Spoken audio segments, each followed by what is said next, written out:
Los templarios construyeron la iglesia de Bordón a comienzos del siglo XIV. Con la disolución de la orden templaria, sus bienes pasaron a la Orden de los Hospitalarios o de San Juan, conocida más tarde como Orden de Malta. Muchos caballeros templarios, con sus secretos y conocimientos, pasaron a formar parte de esta orden.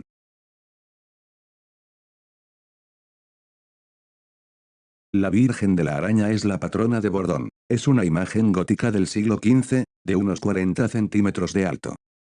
Tiene una araña a sus pies. La araña representa a la Madre Tierra tejiendo el destino de los hombres y los protege frente a la lluvia y el viento, cuando estos elementos eran tan fuertes que podían afectar a las cosechas. Tiene un sentido negativo en el cristianismo, relacionándola con el mal. También había una mariposa, representando la inmortalidad. En épocas de sequía, se subía en procesión con la Virgen a la ermita del Calvario. Cuando los truenos amenazaban una fuerte tormenta, se ponía a la Virgen en el esconjuradero de la iglesia y el peligro pasaba. Otra Virgen de Bordón es la Virgen de la Carrasca. La Virgen de la Carrasca es una imagen románica en madera, de medio metro de altura. La Virgen lleva una manzana, símbolo de fertilidad e inmortalidad. La Virgen de la Carrasca es una virgen negra. Muchas de las diosas femeninas de las culturas antiguas eran negras. Los templarios recuperaron la figura de las vírgenes negras desde que en Egipto entraron en contacto con un templo dedicado a la diosa Isis, que es negra por el color de la tierra de las orillas del Nilo. La carrasca o encina es un árbol sagrado en todas las culturas del Mediterráneo. En la mitología griega estos bosques estaban protegidos por las ninfas dríadas, del griego dris, de donde viene el nombre celta de druida. Como atrae al rayo, se cree que la encina es un árbol especialmente señalado por las divinidades. En el pórtico de la iglesia podemos contemplar a 12 figuras femeninas, a modo de los 12 apóstoles.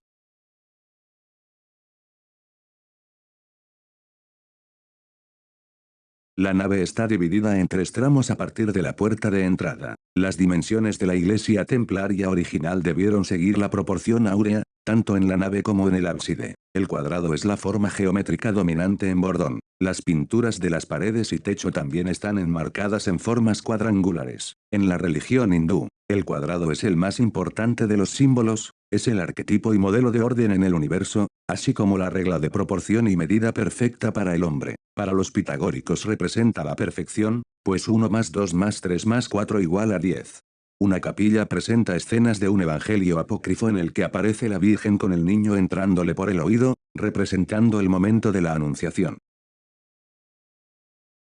En el centro de la capilla, la figura de Dios mantiene una bola en sus manos. Parece la bola del mundo en la que están representados Europa, África y América, todo ello casi 200 años antes de que Colón pisara tierra americana. Este mapa abundaría en la hipótesis de que los templarios ya conocían el Nuevo Mundo y que hacían habitualmente viajes a él. Otra escena que encontramos es la adoración de los Reyes Magos, una leyenda que proviene de los evangelios apócrifos y que apenas se menciona en los evangelios canónicos. La capilla de San Miguel está en el extremo occidental de la nave, lejos de la serie de las 6 capillas laterales del templo. Es, pues, una capilla singular, que debe tener una significación especial. Tiene un nivel energético muy alto.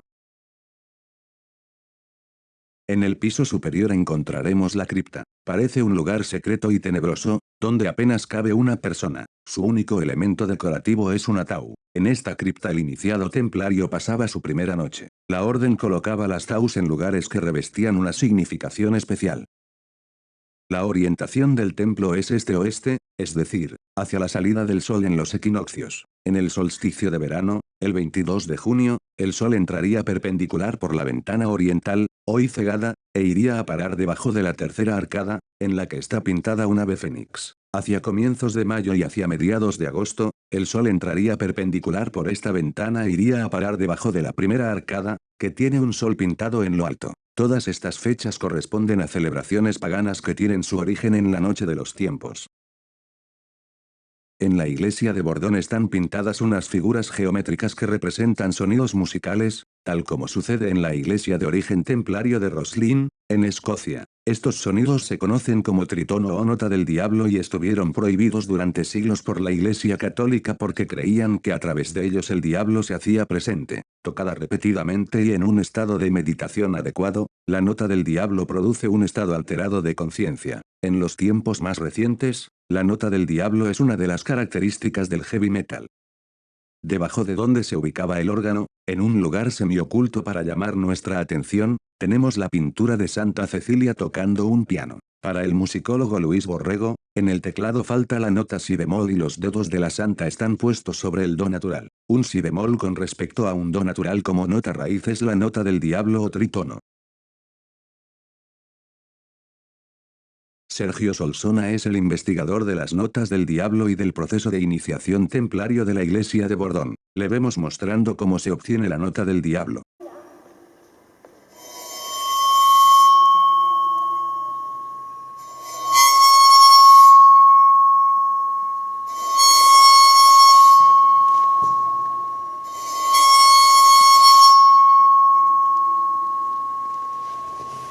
Las pinturas datan de comienzos del siglo XVIII. Describen las fases de un proceso de iniciación, en el que la persona entra en un trance que equivale a un descenso a los infiernos para renacer como el ave fénix, ayudada por una música que le sirve para entrar en ese estado alterado de conciencia.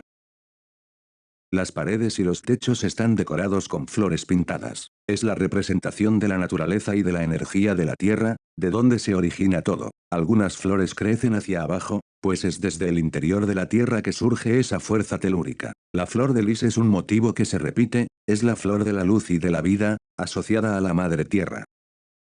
En la zona de entrada aparecen dos gigantes como guardando la puerta.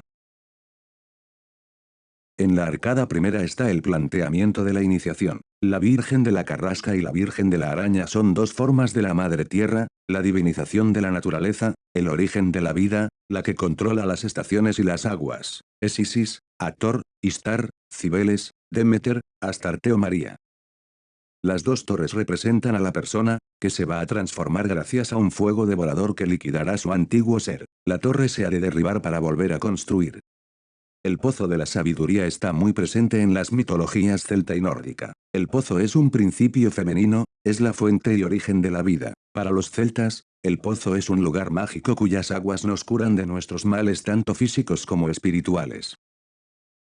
El sol en la línea de la orientación del templo este-oeste, siguiendo la puesta y el nacimiento del astro en los equinoccios de marzo y septiembre, y la entrada de su luz en momentos señalados del año. La fuente de la vida, sus aguas nos dan la sabiduría y la inmortalidad, al modo del pozo de la sabiduría representado en otra figura de esta misma arcada. La arcada segunda es el descenso a los infiernos, a nuestros infiernos. Nos enfrentamos a nuestros miedos y miserias internas. Es el encuentro con lo terrible. Allí nos encontramos con dos perros cancerberos. Este mito está muy presente en la mitología griega. A este animal se le vence por la música, y es por eso que en esta arcada están dibujadas las notas del diablo. La ventana cerrada para quienes no logran superar esta fase y la ventana abierta que nos conduce al momento final. La nota del diablo está representada 6 veces en el centro de la arcada, cuya repetición incesante debía servir para que el iniciado entrase en trance.